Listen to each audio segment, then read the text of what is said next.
दोस्तों आप सभी का स्वागत है हमारे YouTube चैनल ट्रिक वाला की इस वीडियो लेक्चर सीरीज में। इस वीडियो लेक्चर सीरीज में हम कर रहे हैं एसएससी के डिफरेंट एग्जाम जैसे CGL, CPO, CHSL, MTS इत्यादि में के प्रीवियस ईयर एग्जाम्स में जीएस के जो क्वेश्चन पे पूछे जा चुके हैं उनको हम विद एक्सप्लेनेशन कर रहे हैं। ऑब्वियस सी बात है कि आज का हमारा जो टॉपिक है वो है बौद्ध धर्म और जैन धर्म। ठीक है, इस टॉपिक की हम 20 क्वेश्चन पहले कर चुके हैं, 21वें क्वेश्चन से हम क्लास में शुरू करेंगे। तो चलिए दोस्तों शुरू करते हैं। अगर चैनल पर नए हैं तो चैनल को सब्सक्राइब करके बेल आइकन जरूर दबा दीजिए ताकि जैसे मैं नेक्स्ट वीडियो अपलोड करूँ आपके पास नोटिफिकेशन पहुंच जाए। ठीक है, बाकी आपको मेरे साथ साथ बोलते रहना है। अगर लाइब्रेरी जैसी जगह पर बैठ के आप इस वीडियो को देख रहे हैं तो मन मन में बोले, क्योंकि बोलेंगे तभी चीज़ें लंबे टाइम तक आपके माइंड में याद रह पाएंगी। ठीक है, तो चलिए शुरू करते हैं दोस्तों।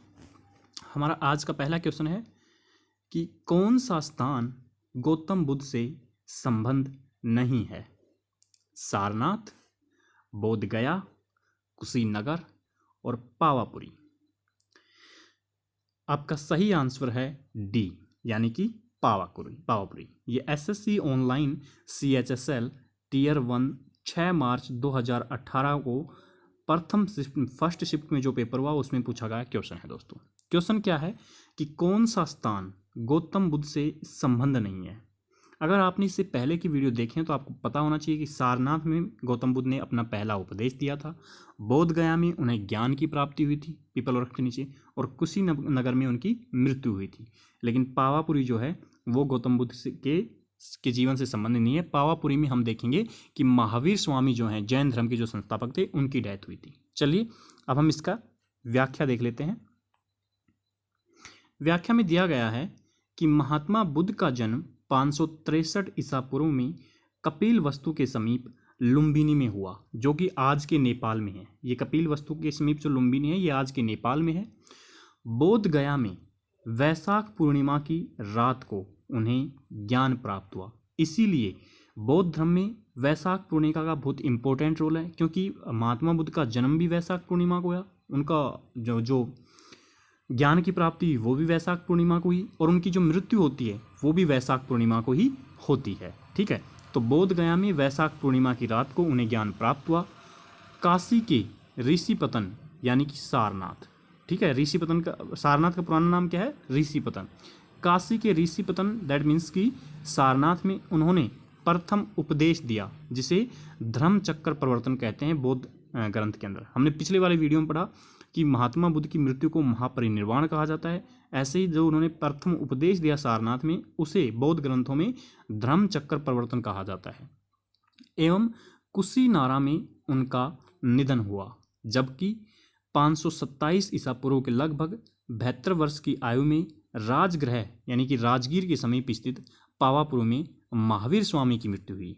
ठीक है, मैंने आपको बताया था कि पावापुरी में महावीर स्वामी जो कि जैन धर्म के संस्थापक थे उनकी मृत्यु होती है। ठीक है, ये राजगृह यानी राजगीर के पास में है और उनकी मृत्यु होती है महावीर स्वामी की 527 ईसा पूर्व में। ओके दोस्तों, चलिए नेक्स्ट वाला क्वेश्चन करते हैं। एक सेकंड भैया, क्या हुआ? ये really sorry for this one. ये लीजिए, ये कैसे हो गया भाई? अब ठीक है ना? ठीक है, अब नो प्रॉब्लम। चलिए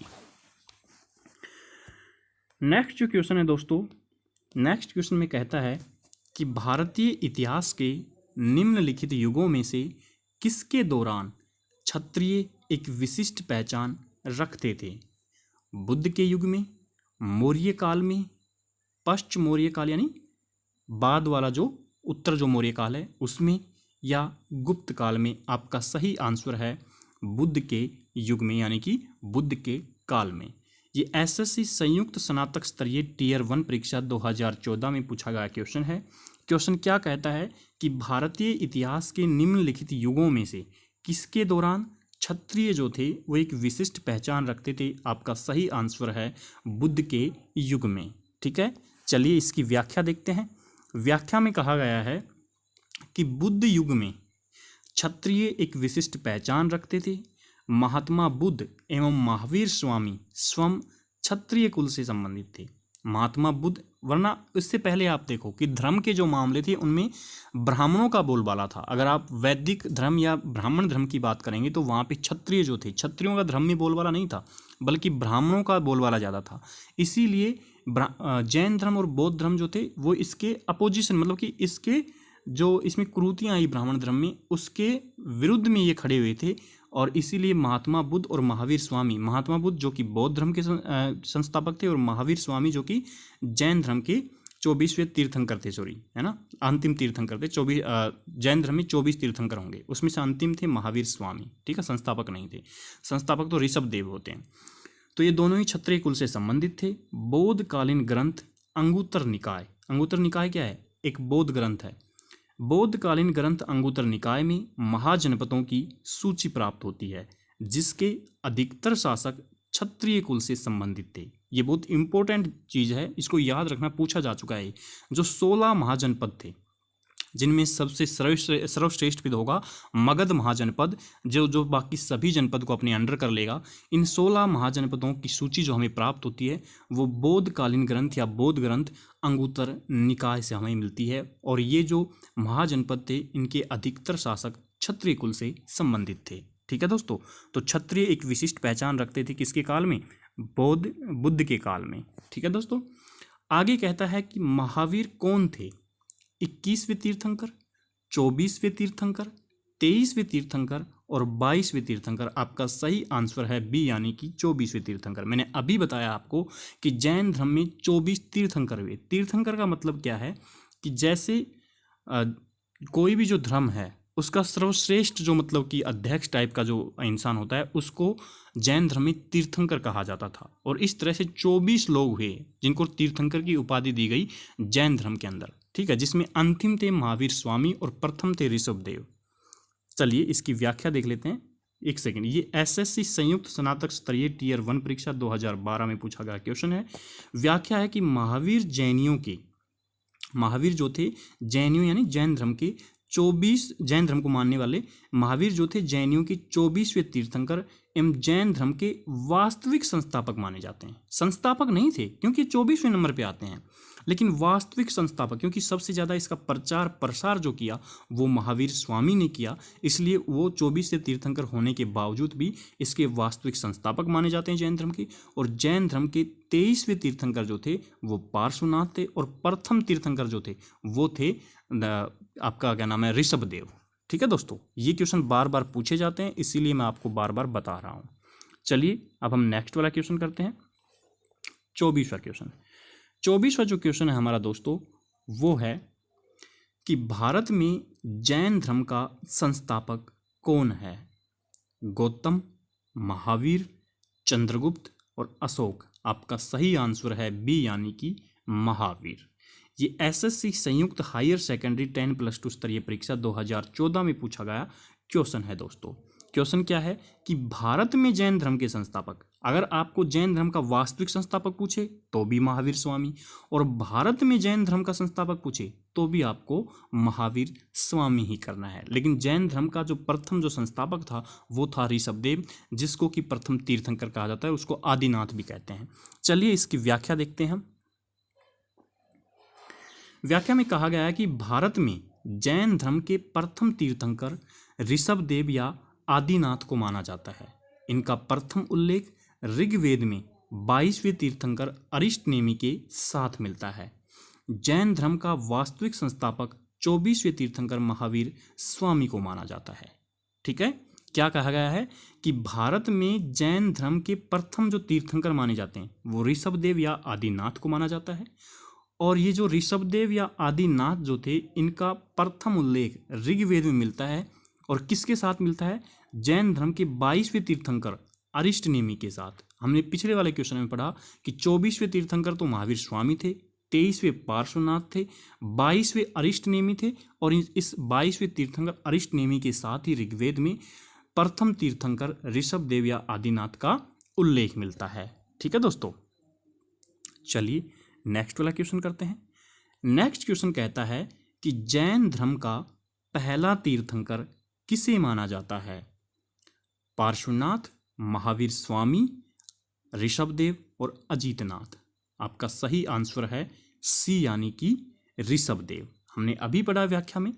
ठीक है, ये एसएससी ऑनलाइन स्टेनोग्राफर 13 दिसंबर 2017 को सेकंड शिफ्ट में हुए पेपर में पूछा गया क्वेश्चन है। क्वेश्चन है आपका दोस्तों कि जैन धर्म का पहला तीर्थंकर या प्रथम तीर्थंकर किसे माना जाता है? ऋषभदेव को माना जाता है। पार्श्वनाथ कौन से थे?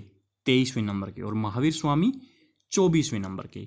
ठीक है दोस्तों, इस ऋषभदेव को ही आदिनाथ के नाम से भी जाना जाता है दोस्तों।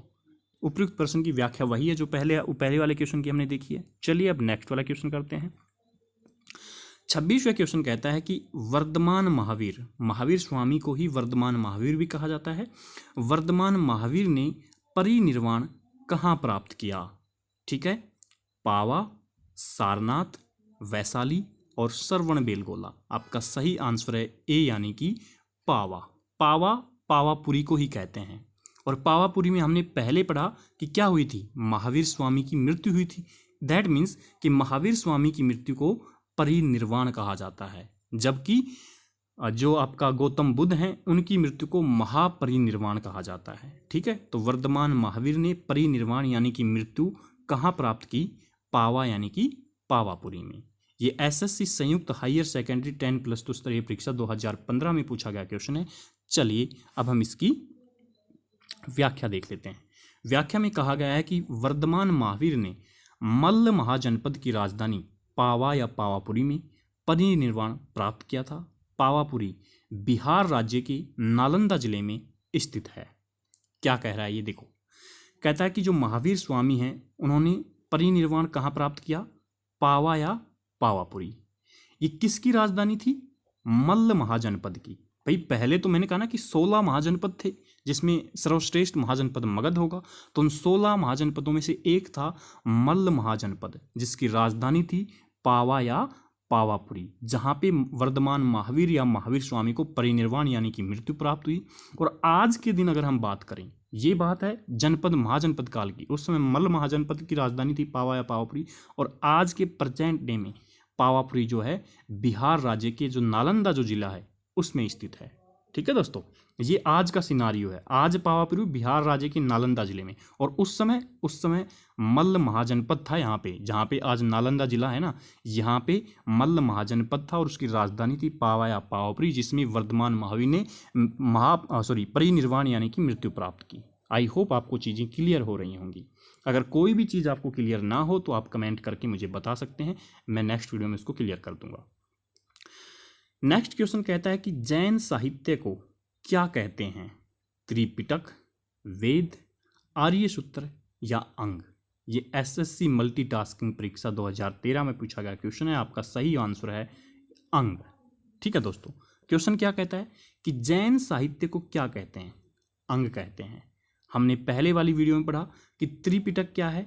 बौद्ध साहित्य। त्रिपिटक जिसमें 3 पिटक थे, कौन कौन से? सुत्त पिटक, विनय पिटक और अभिधम पिटक। सुत्त, विनय और अभिधम पिटक। तो त्रिपिटक तो बौद्ध साहित्य है और अंग जो है वो जैन साहित्य है।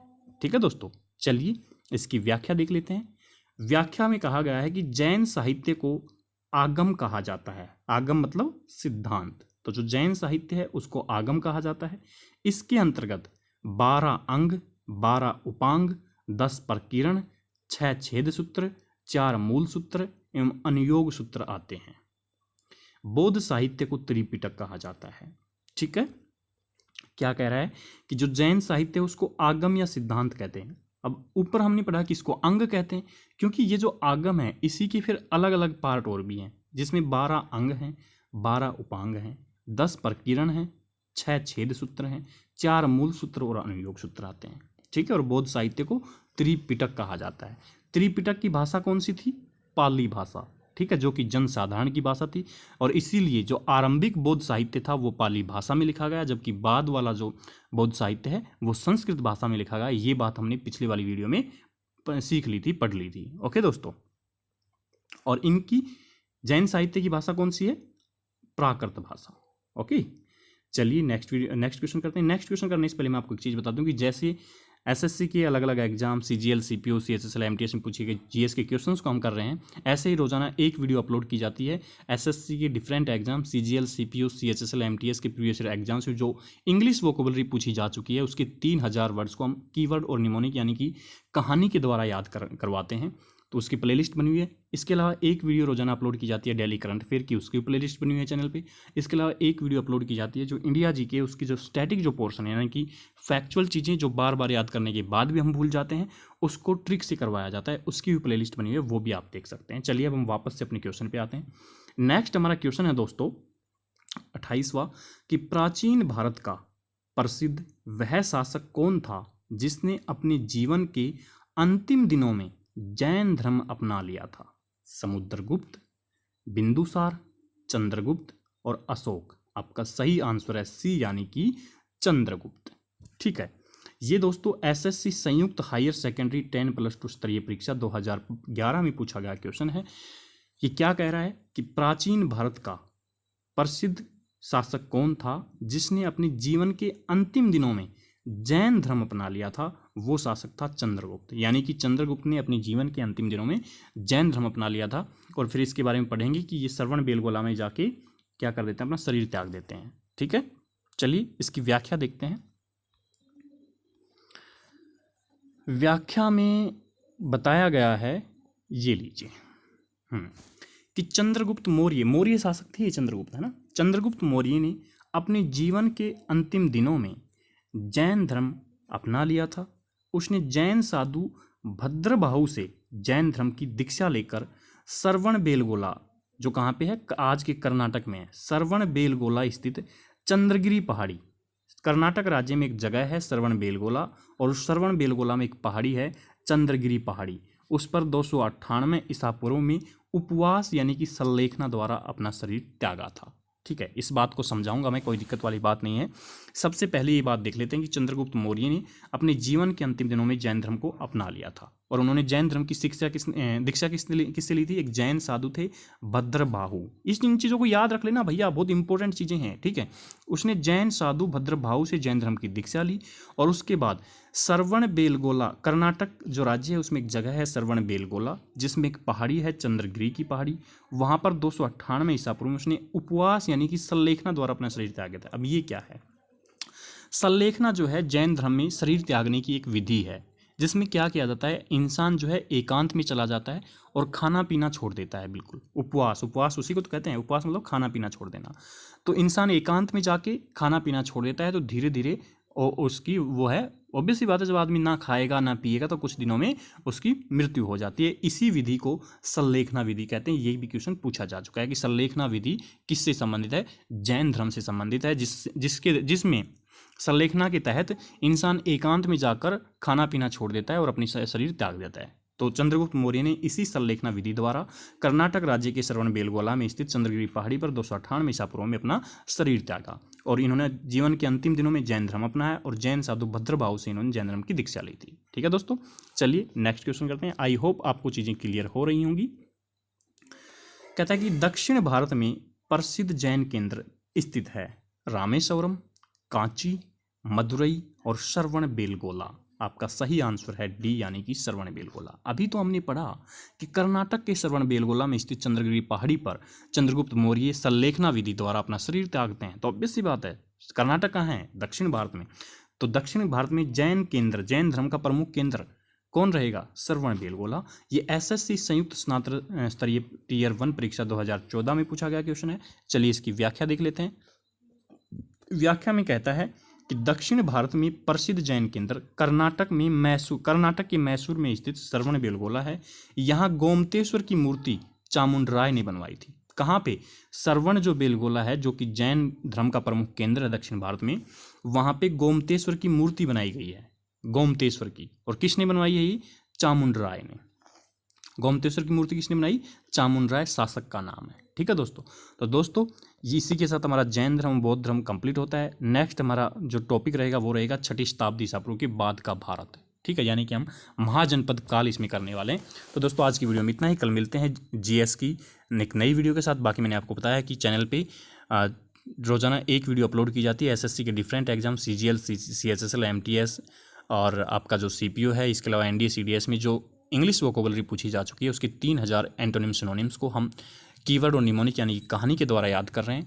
तो उसकी प्लेलिस्ट बनी हुई है, आप देख सकते हैं। इसके अलावा एक वीडियो रोजाना अपलोड की जाती है डेली करंट अफेयर की, उसकी भी प्लेलिस्ट बनी हुई है। और एक वीडियो रोजाना अपलोड की जाती है इंडिया जीके का स्टैटिक पोर्शन, जिसको बार बार याद करने के बाद भी हम कंफ्यूज हो जाते हैं, और जो जिससे बार बार एग्जाम में क्वेश्चन पूछे जाते हैं उसको हम ट्रिक से करवाते हैं, उसकी भी प्लेलिस्ट बनी हुई है। बाकी चैनल पर नए हैं तो चैनल को सब्सक्राइब करके बेल आइकन जरूर दबाइए। लाइक शेयर कमेंट में बिल्कुल भी कंजूसी ना बरतें। और इसके अलावा भैया अपने आप को स्वस्थ रखिए, तैयारी को बेहतरीन करते रहिए, जल्द से जल्द एग्जाम निकालिए, अपनी जॉब लीजिए। मिलते हैं नेक्स्ट वीडियो में। आपका बहुत बहुत धन्यवाद।